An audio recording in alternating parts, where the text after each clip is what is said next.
Pollock.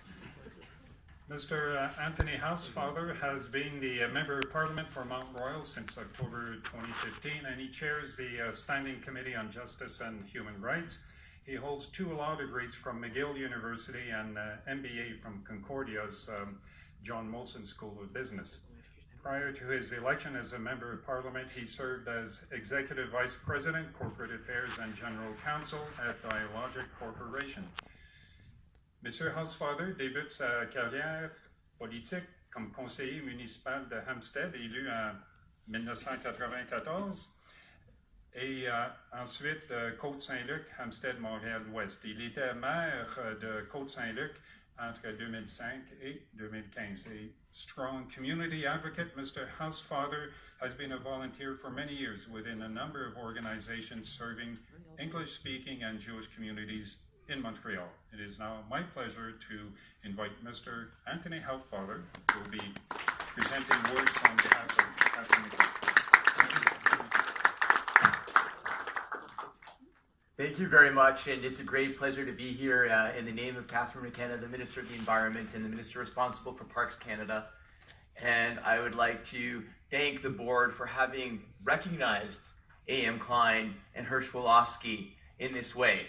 Now, I know it will shock a lot of you, but I have no personal anecdotes to tell about either A.M. Klein or Hirsch Wolofsky.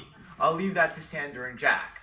The one thing that I would say is that even though I couldn't actually have met either of these gentlemen, they've left a mark, not only on me, but on all of Montreal's Jewish community. Through the writings of A.M. Klein, we've learned about the love that the first generation of immigrants had at the turn of the 20th century for Montreal. Whether born in Montreal or whether immigrants here themselves, they felt that this city was the life breath of them.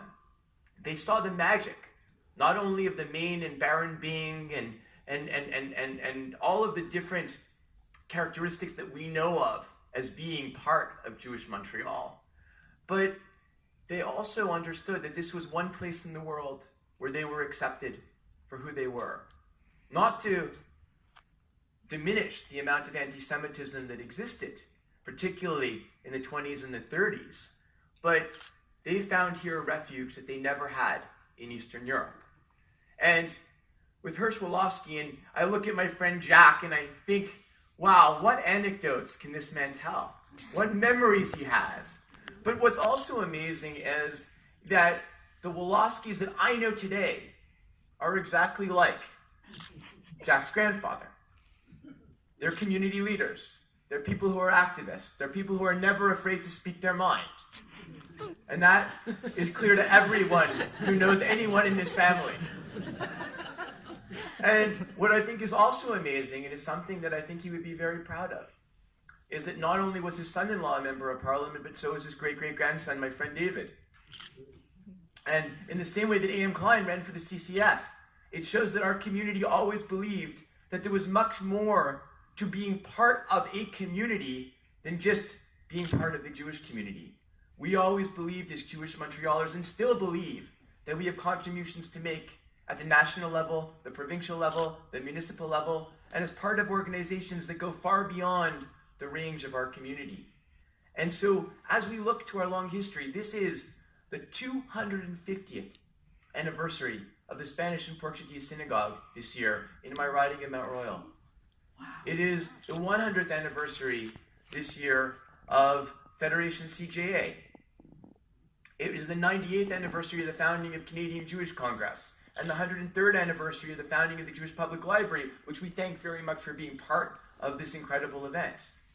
Our community has a long and storied history, and it was in the pages of the Jewish Chronicle and the Canada Adler that many of these stories for over 50 years were told. How many of you know about the debate about whether or not there should be a Jewish school board in addition to the Catholic and Protestant school boards?